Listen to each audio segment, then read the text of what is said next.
ಯೋಚನೆ ಚರ್ಚೆ ಆಗಿದೆ ಸರ್. ಏನಾಗಿದೆ ಅಂದರೆ ಸರ್, ಯುನಿಸೆಫ್ ಜೊತೆ ನಾವು ಒಂದು ಮೀಟಿಂಗ್ ಮಾಡಿದ್ದೇವೆ ಸರ್. ನಾನು ಅಧಿಕಾರ ಸ್ವೀಕಾರ ಮಾಡಿದ ಮೇಲೆ ಬೆಂಗಳೂರಿನಲ್ಲಿ ಯುನಿಸೆಫ್ ಸಂಘಟನೆಯವ್ರ ಜೊತೆ.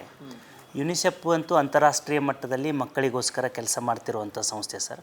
ಹದಿಹರೆಯದ ಬಾಲಕರಿಗಾಗಿ ಸರ್ ನಾವು ಟ್ರೈನಿಂಗ್ ಕ್ಯಾಂಪ್ಗಳನ್ನು ಮಾಡಬೇಕು ಅಂಥೇಳಿ ನಮ್ಮ ಅಕಾಡೆಮಿ ಅನುದಾನದಲ್ಲಿ ಅದಕ್ಕೊಂದಿಷ್ಟು ಅನುದಾನವೂ ಈಗ ಫಸ್ಟ್ ಕ್ರಿಯಾಯೋಜನೆಯಲ್ಲಿನೇ ಇಟ್ಬಿಟ್ಟಿದ್ದೀವಿ ಸರ್.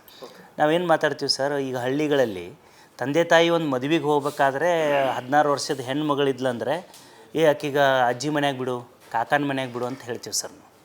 ಅಂದ್ರೆ ಆ ಮಗು ತಮ್ಮ ಕುಟುಂಬದ ಸದಸ್ಯರ ಕಣ್ಗಾವಲಿನಲ್ಲಿರಬೇಕು ನಾವು ಬರೋವರೆಗೂ ಅಂತ ಯೋಚನೆ ಮಾಡ್ತೀವಿ ರೀ. ಅದೇ ಒಬ್ಬ 16 ವರ್ಷದ ಹುಡುಗಿದ್ನಂದ್ರೆ ರೀ ಅವನ ಬಗ್ಗೆ ಯಾರೂ ಯೋಚನೆನೇ ಮಾಡೋದಿಲ್ಲ ಸರ್.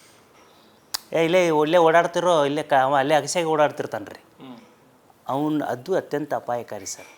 ಇವತ್ತು ಈಗ ಮಕ್ಕಳಲ್ಲಿ ನಾವು ಈಗ ಹುಡುಗಿ ಹುಡುಗ ಅಂತ ಭೇದ ಭಾವ ಎನಿಸೋ ಕಾಲಘಟ್ಟ ಹೋಗಿಬಿಡ್ತು ಸರ್. ಈಗ ಹುಡುಗನನ್ನು ನಾವು ಜೋಪಾನ ಮಾಡ್ಬೇಕು ರೀ. ಹುಡುಗನನ್ನು ಹದಿಹರೆಯದ ಹುಡುಗರನ್ನು ಎಜುಕೇಟ್ ಮಾಡಿ ಅವರನ್ನು ನಾವು ಗೀಳಿನಿಂದ ಸರ್, ಮೊಬೈಲ್ ಗೀಳಿನಿಂದ, ಸಾಮಾಜಿಕ ಜಾಲತಾಣ ಗೀಳಿನಿಂದ, ಇಂಥ ಯಾವುದೇ ಅಕ್ರಮ ಇದಕ್ಕೆ ಅಟ್ರಾಕ್ಟ್ ಆಗಲಾರ್ದಂಗೆ ಅವನು ಕಣ್ಗಾವಲಿನಲ್ಲಿ ಇಟ್ಕೊಳ್ಳೋ ಸಲುವಾಗಿ ಎಜುಕೇಟ್ ಮಾಡುವಂಥ ಕಾರ್ಯಕ್ರಮ ಸರ್. ಹದಿಹರೆಯದ ಹುಡುಗರಿಗಾಗಿ ಸರ್ ಅದು ಅಕಾಡೆಮಿಯ ಮುಂದಿನ ಒಂದು ಕ್ರಿಯಾಯೋಜನೆಯಲ್ಲಿ ಇದೆ ಸರ್. ಆಮೇಲೆ ನಾನು ವಿಶೇಷವಾಗಿ ಸರ್ ಮಕ್ಕಳ ಜಯಂತಿ ದಿವಸ ನಾನು ಒಂದು ಮಾತು ಹೇಳಿಕೆ ಬಯಸ್ತೀನಿ ಸರ್. ಏನಂದರೆ ನಾವು ಮಕ್ಕಳ ಜೊತೆ ಪಾಲಕರನ್ನು ಕಾನ್ಸಂಟ್ರೇಟ್ ಮಾಡ್ತಾಯಿದ್ದೀವಿ ಸರ್.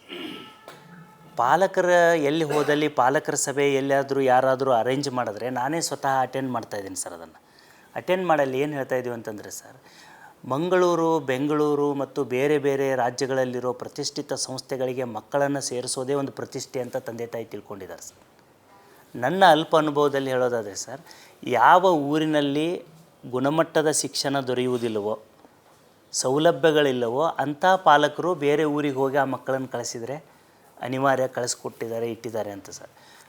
ಆ ಊರಲ್ಲಿನೂ ಒಳ್ಳೆಯ ಸಂಸ್ಥೆಗಳು ಇದ್ದಾಗಲೂ ಅವ್ರನ್ನ ಅಲ್ಲಿನೇ ಕಳಿಸ್ಬೇಕು ನನ್ನ ಮಗುನಂತ 18ನೇ ವಯಸ್ಸಿನವರೆಗೂ ಪಾಲಕರು ತಮ್ಮ ಮಕ್ಕಳನ್ನು ತಮ್ಮೊಂದಿಗೆ ಇಟ್ಟುಕೊಂಡು ಬೆಳೆಸುವಂಥ ಒಂದು ಅವೇರ್ನೆಸ್ ಕೊಡ್ತಾಯಿದ್ದೀವಿ ಸರ್ ನಾವು.